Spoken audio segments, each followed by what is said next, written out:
Bienvenue sur Gaïa Ayurveda, retrouve ta vraie nature. Le podcast qui vous aide à vous reconnecter à votre essence et à vivre en harmonie avec les rythmes de la nature. Je suis Laura et ensemble nous allons explorer les fondamentaux de l'Ayurveda. Bonjour à tous, je suis très heureuse de vous retrouver aujourd'hui pour un nouvel épisode où nous allons explorer encore une fois une des parties assez indispensables de l'Ayurveda, un des concepts qu'on appelle les malas.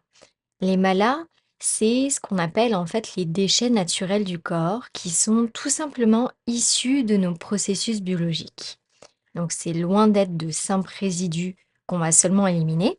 Ces malas, ils vont jouer un rôle fondamental dans la préservation de notre équilibre et de notre vitalité. C'est ce qu'on va essayer d'explorer ici ensemble aujourd'hui pour que vous puissiez un peu plus comprendre quel est le rôle de ces malas et comment est-ce que ça peut affecter votre santé. En sanskrit, le terme mala, ça signifie littéralement déchets, impureté ou saleté. Dans l'Ayurveda, le corps, il extraite 3 types de déchets essentiels au bon fonctionnement de notre organisme. Ces malas, ce sont donc pas de simples déchets au sens péjoratif du terme, mais c'est en fait de véritables indicateurs de notre état de santé. Leur élimination, quand elle se passe d'une manière harmonieuse, ça va permettre de soutenir et de maintenir en fait le tonus de nos organes et de prévenir en fait l'accumulation des toxines, ce qu'on appelle ama. Donc les 3 malas principaux en Ayurveda, ce sont ce qu'on appelle les purishas, donc ce sont nos selles. On a ensuite mutra, qui sont nos urines, et sveda, qui est la sueur. Et ces 3 malas, quand vous venez pour faire une consultation ayurvédique, on va les observer, on va vous questionner, parce que pour nous, en tant que consultant ayurvédique, ça va être très important pour essayer de voir qu'est-ce qui est en déséquilibre dans votre corps, et puis comment est-ce que euh, toute l'énergie en fait circule dans votre corps et quels sont les déséquilibres. Donc maintenant, si on regarde un petit peu plus en détail chaque mala. Donc on a d'abord les selles, ce qu'on appelle les purishas. Donc les selles, c'est en fait tout simplement issu du processus digestif qui va se dérouler dans notre gros intestin.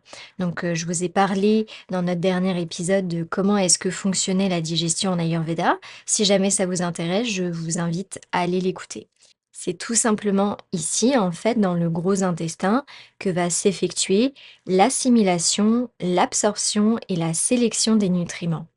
Les matières fécales, donc ces purishas, vont ensuite être acheminées vers le rectum pour être évacuées. Elles jouent un rôle absolument important en maintenant le tonus et la forme de nos intestins. Donc aucune gêne en Ayurveda de parler des purishas. C'est vraiment, moi ça peut un petit peu, déstabiliser quand, je reçois, certaines patientes en consultation et que, je leur demande comment sont leurs purishas. Mais vraiment, il y a aucune gêne à avoir. C'est quelque chose d'absolument naturel et en plus, c'est quelque chose de très important pour évaluer l'état, de santé de votre corps et l'état également de votre digestion, qui, vous le savez, est très très important dans l'Ayurveda. Donc si on regarde les caractéristiques d'une selle dite saine, elle devrait être humide, brillante, assez facile à évacuer. Elle devrait être moulée en forme de banane, de couleur à peu près châtain et généralement sans odeur ou très peu d'odeur. Elles ne doivent ni flotter, ce qui indique en fait quand ça flotte qu'il y a beaucoup trop d'air, ni couler de manière anormale. Ça veut dire qu'il y a trop de tamas dans nos selles. Si on regarde les déséquilibres selon les doshas par rapport à nos purishas, donc par exemple si on a trop de vata, qu'on est en déséquilibre vata, les selles, elles peuvent être très sèches, dures, difficiles ou douloureuses même à évacuer. Elles arrivent souvent en fait en fin de journée, voire même le lendemain. Elles sont parfois en forme vous savez, petites billes, on va dire, malgré qu'on a l'impression qu'elles peuvent être bien moulées. Elles peuvent présenter des odeurs assez inhabituelles. Si on regarde les selles en déséquilibre pitta, elles sont évacuées plusieurs fois le matin, généralement mal formées. Elles sont chaudes, huileuses, avec une couleur assez variante entre le marron, le jaune et l'orange. Elles ont beaucoup de chaleur, de l'acidité qui provoque parfois des diarrhées, avec des selles assez collantes et odorantes.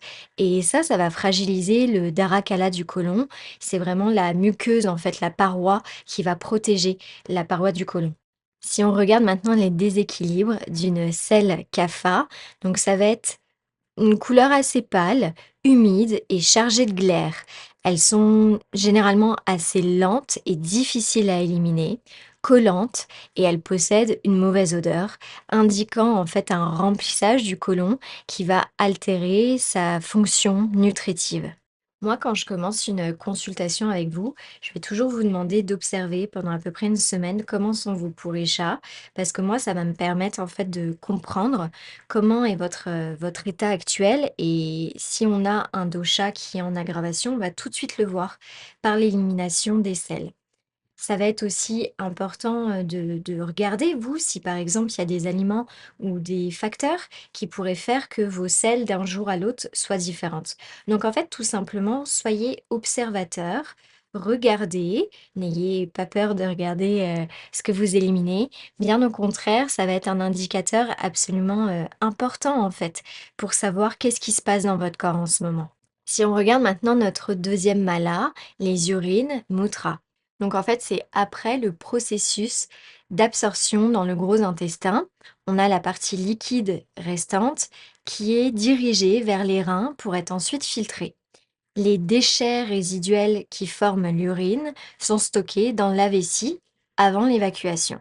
Donc la fonction de Moutra est absolument cruciale pour maintenir votre volume sanguin et réguler la pression artérielle. Donc les points clés de l'équilibre des urines. Donc ça va être une bonne production qui va favoriser une pression sanguine stable. Un excès d'urine, lui, ça peut conduire à une déshydratation et une perte de minéraux. Les facteurs qui vont être la cause du changement en fait de fluctuation de ces urines, ça va être bien sûr notre hydratation, une alimentation équilibrée, une bonne condition mentale et physique qui va soutenir la production normale de moutra. Et on peut aussi noter que certains stimulants, comme par exemple le thé, le café ou l'alcool, ça va fortement augmenter la formation d'urine tout en stimulant le dosha pitta. Donc maintenant, si on regarde Sveda, la sueur, en fait, c'est le résultat d'un sous-produit de la formation des tissus adipeux, MEDA. Donc, vous savez, dans l'Ayurveda, on a différents datus, ce qu'on appelle des couches de tissus, et MEDA fait la référence aux tissus adipeux. Elle va jouer un rôle primordial dans la régulation de la température corporelle et va aider à maintenir la douceur, l'élasticité et le tonus de notre peau grâce à un fonctionnement optimal en fait de nos pores. Les déséquilibres possibles qu'on peut retrouver avec la sueur. Donc ça va être tout simplement une transpiration excessive. Donc euh, elle abaisse en fait la température de notre corps de manière beaucoup trop brusque, ce qui peut entraîner des infections cutanées et de la déshydratation.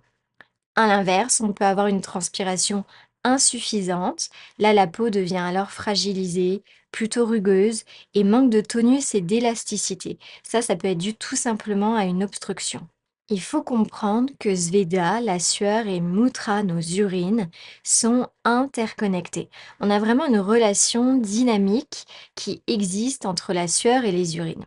Par exemple, vous avez peut-être déjà observé que durant l'été, on a une augmentation de la transpiration qui va s'accompagner d'une diminution de la production des urines. À l'inverse, en hiver, on a beaucoup moins de transpiration qui va être produite, ce qui fait qu'on va généralement plus souvent aux toilettes. Quand on a un déséquilibre entre ces deux fonctions, ça peut favoriser des problèmes tels que le diabète, le psoriasis et les dermatites.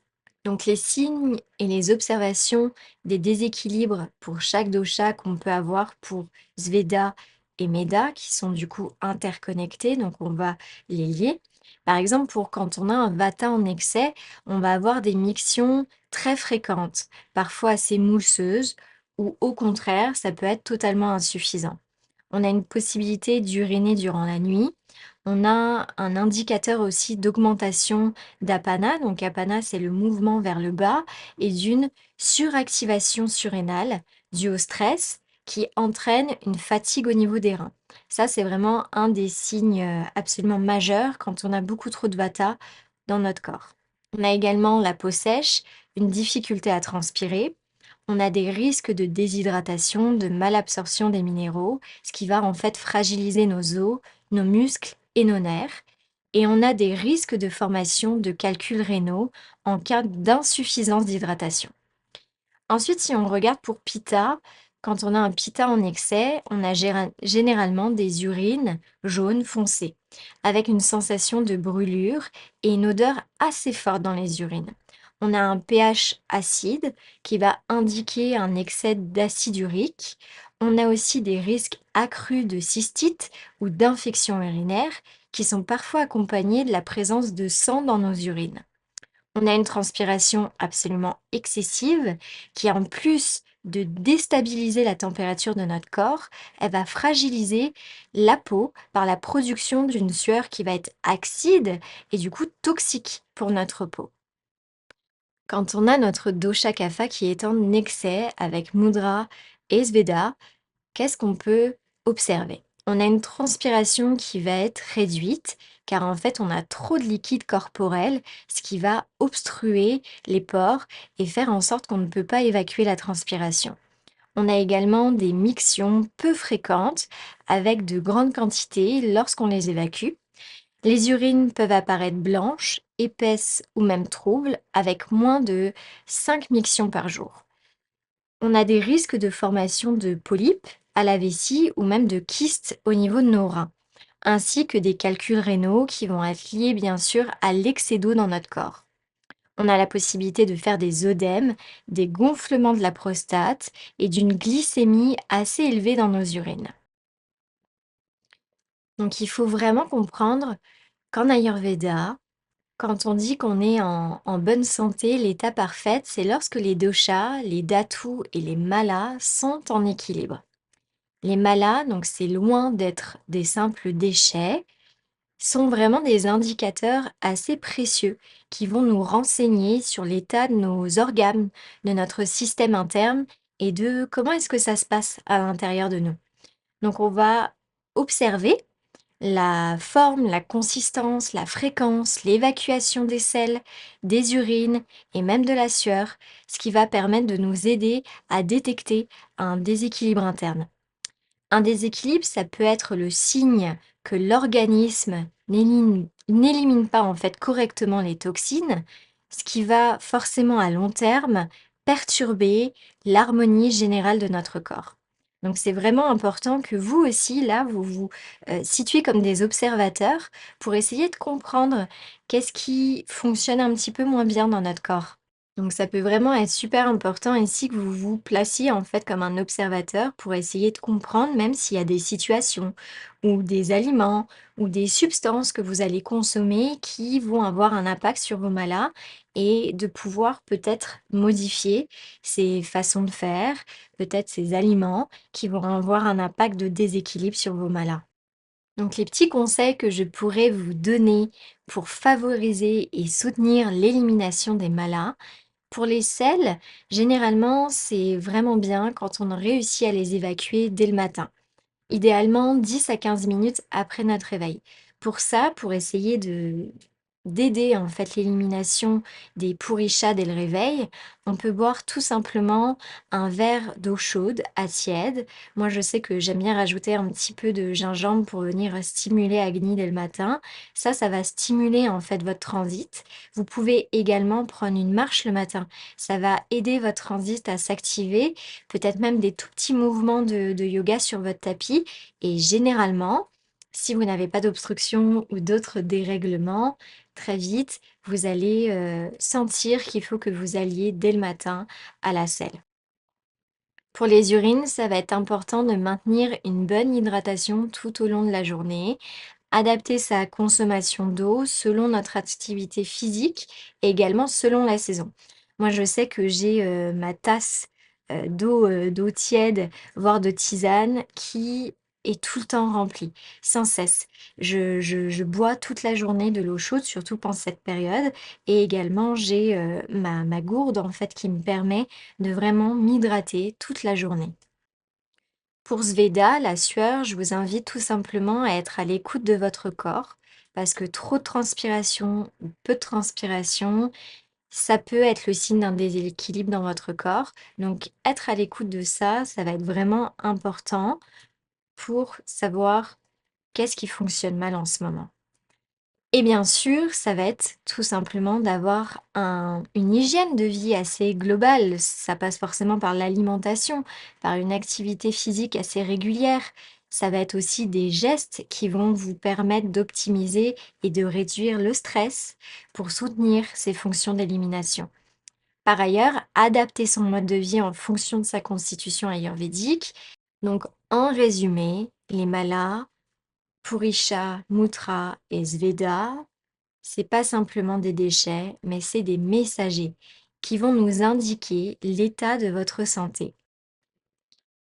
Leur équilibre, c'est absolument fondamental pour maintenir votre corps en harmonie et pour prévenir en fait l'accumulation des toxines. Pour rappel, les toxines en Ayurveda, c'est Ama, et ça, c'est la source de énormément de maladies. Donc en observant attentivement ces signes et en adaptant grâce à des conseils ayurvédiques par une bonne hydratation, une alimentation équilibrée, un mode de vie sain adapté à votre prakruti, vous pouvez soutenir vos fonctions d'élimination et ainsi réussir à améliorer votre bien-être général. Merci de m'avoir écouté aujourd'hui. J'espère que cet épisode vous aura donné des clés pour vous positionner comme observateur de votre santé et réussir à retrouver l'harmonie dans votre corps. N'hésitez pas à partager cet épisode, à le commenter. C'est un soutien précieux pour moi et pour tout ce que je fais avec ce podcast. N'hésitez pas à m'écrire aussi en message privé si vous avez des questions. Je suis là pour vous accompagner et on se retrouve très bientôt pour un nouvel épisode dédié à l'Ayurveda et à votre bien-être.